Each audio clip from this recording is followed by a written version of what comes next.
our last poet is Karen Nesbitt.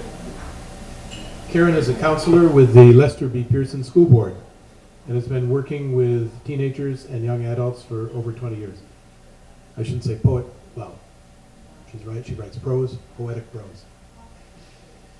Karen grew up on the Saskatchewan prairie and credits his history and landscape with fostering her passion for writing. Now she spends most of her days immersed in youth culture as a school counselor and believes she has the best job in the world for learning about young people and writing for them. Karen teaches courses for adults in creative nonfiction, short fiction, and memoir at the Thomas More Institute in Montreal, and is available for school visits and writing workshops with kids of all ages. She lives with her husband and children in Pierrefonds. Subject to Change, which won the 2017 QWF Prize for Children's and Young Adult Literature, is Karen's debut novel. Karen Nesbitt.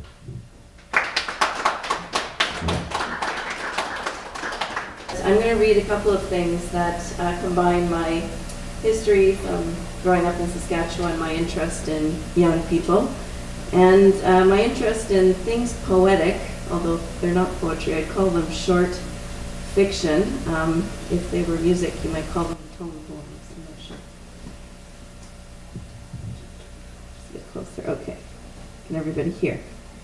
I can't see anybody with my glasses. Okay. The first one is about two small children, and the second one is about an adolescent girl. The clothesline. Two little girls wearing plaid jackets and rubber boots trot through the crisp late spring grass in their grandparents' farmyard. The grass is stiff with the dusty residue of melted snow, and it crackles like straw against their boots. Their fair hair is held back at the temples with barrettes, white butterflies, yellow bees, but the wind carelessly plasters it to their rosy faces. They're heading for the clothesline. The clothesline is an elaborate contraption, a long, low table and a pulley system stretched out between two tall poles. Despite its faded, peeling yellow and red paint, once lovingly applied by their grandfather, it stands cheerfully amidst the golds, grays, and browns of the prairie landscape.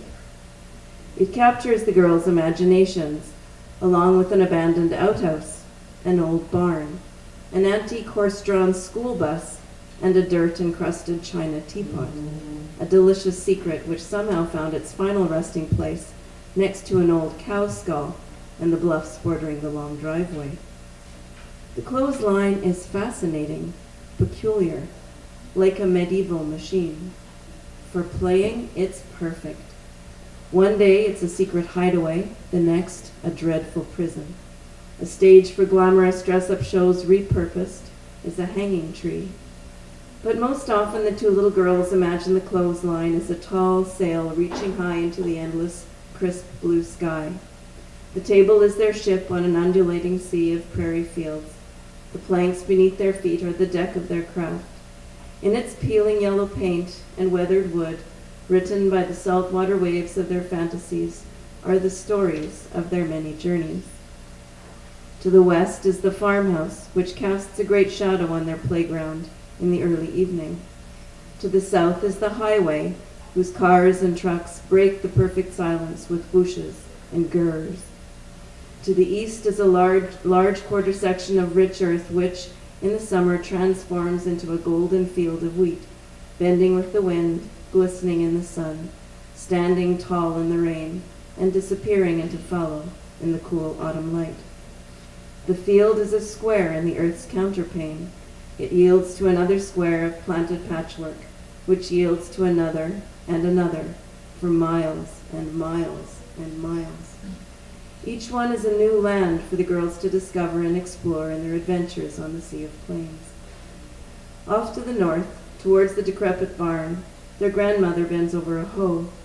She's tilling rows for sweet green peas, hairy orange carrots, potatoes to have with mint for their suppers, and gladiolas, glorious purple, orange, white, and russet gladiolas their grandmother will bring into the house and place in a large vase near the old, out-of-tune piano their mother played when she was a little girl.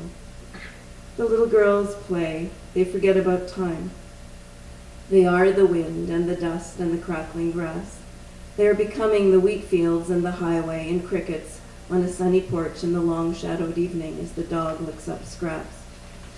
They play until the wind gives way to the meadowlark calling chim chirp chippery from the dugout, and the gentleness of dusk fills the airy spaces between branches and grasses, fences and buildings. And their grandfather's truck, spied from the lookout, rumbles into the yard down the long tree-lined driveway. The girls fly off their clothesline ship and run squealing, "Grandpa, Grandpa!" He swoops them up in dirt-scented arms and carries them into the house where potatoes bounce noisily in a steaming pot. Their grandmother sets the table in the dining room, which soon will be filled with the unforgettable fragrance of sweet peas.